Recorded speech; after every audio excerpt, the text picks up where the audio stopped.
P0138 O2 circuit high voltage, bank 1, sensor 2, bank 1 on the 5.9 liter Dodge Ram 1500, be driver side. Sensor 2 is going to be your downstream sensor. We give a little look around, a little look-see.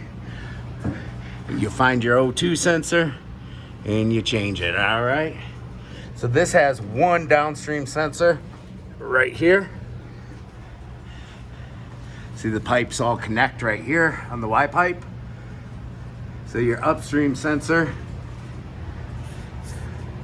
should be up there on the manifold.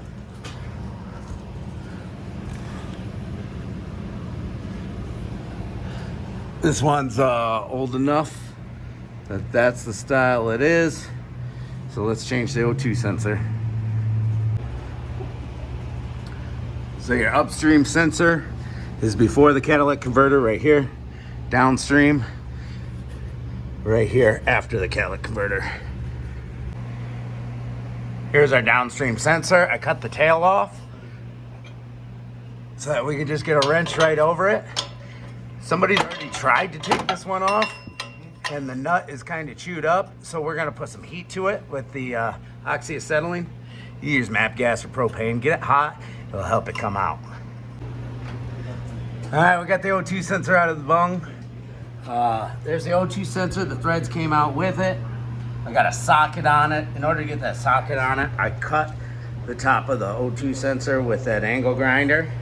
And I had to hammer. It was hard to hammer that socket on because I only had this much room in between the top. So I hammered that socket on, heated it up red hot, and it started to budge. Got really tough towards the end, and that's when it started ripping threads out.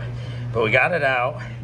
We'll let this cool down, this pipe, and see if the threads are still good enough to put a O2 sensor in. I have a O2 sensor thread cleaner tap laying around.